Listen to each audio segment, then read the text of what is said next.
Only one Blockbuster store is left standing on the whole planet. People travel across the country just to see it. Blockbuster wasn't always the giant it became. It started small, built on one simple idea: rent movies fast, return them on time. Within a few years, thousands of Blockbuster stores lined strip malls nationwide. It felt unstoppable. Late fees alone brought in about $800 million every year. Rewind fees, restocking fees, and constant price hikes barely dented the profits. Most people assume Netflix simply out-innovated an old-fashioned rival. That's not really what happened. Back then, Netflix was just a scrappy mail-order DVD service run by a tiny team. There were no stores, no late fees, and barely any customers. The Postal Service became its distribution network. Netflix didn't need storefronts at all. Customers kept discs as long as they wanted, with no due date at all. By the early 2000s, Netflix's founders walked into Blockbuster's headquarters with a simple offer. They wanted Blockbuster to buy their entire company for $50 million. Blockbuster's CEO just laughed the two men out of the room. The pitch seemed small and forgettable at the time. Subscribe now for more corporate collapse stories. But that laugh would become one of the costliest mistakes in retail history. Nearly all of Blockbuster's revenue depended on people renting in person and paying late fees. Streaming and mail order threatened to break the very model that funded their empire. Some Blockbuster executives actually liked Netflix's idea, but leadership overruled them anyway. That slower, stranger idea was Netflix's entire bet, and it lost money for years without flinching. Investors panicked. Reed Hastings didn't.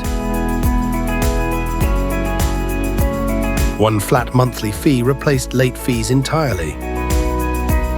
This single change quietly rewired what people expected from renting a movie. Behind the scenes, Netflix was quietly signing streaming deals years before anyone thought they would matter. Blockbuster, meanwhile, was drowning in debt left over from its own corporate spin-off. An activist investor pressured the board to cut costs instead of investing in the future. Every dollar it earned went toward paying down that debt, not fighting a mail-order upstart. Its leaders finally struck back with a bold program that dropped late fees completely. For a moment, it actually worked, and Netflix's growth genuinely slowed down. Then Blockbuster's own board pushed out the very CEO who had built that comeback. A new leader quietly brought back the very late fees that had just started working. Momentum vanished almost overnight, and Netflix never slowed down again. Nobody guaranteed Netflix would win. Betting on tomorrow is always a gamble. Its founders kept pouring cash into streaming technology long before it was fashionable. Within a decade, its subscriber base grew from a few 100,000 to tens of millions. By the time streaming finally caught on everywhere, Blockbuster had almost no cash left to compete. Here's the twist most retailers skip.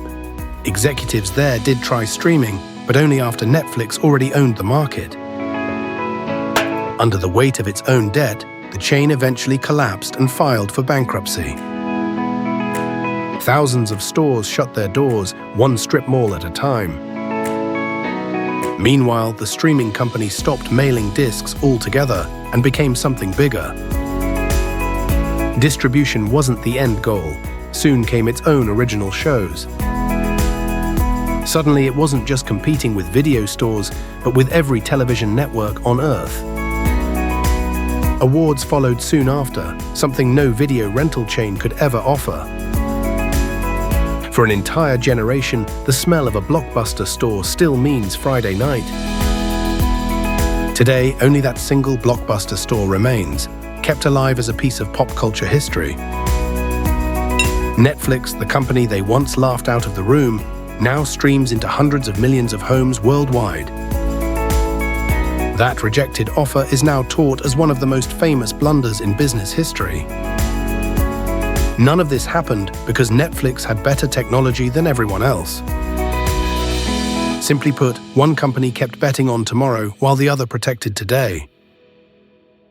Nobody at Blockbuster was stupid. They were simply too big, too indebted, and too afraid to cannibalize themselves. Netflix wasn't a genius either, just a company with nothing to lose that acted accordingly. Every giant industry eventually meets a smaller rival willing to take the risk it won't. That's how the biggest video rental empire in history lost to red envelopes in the mail. See which empire falls apart next.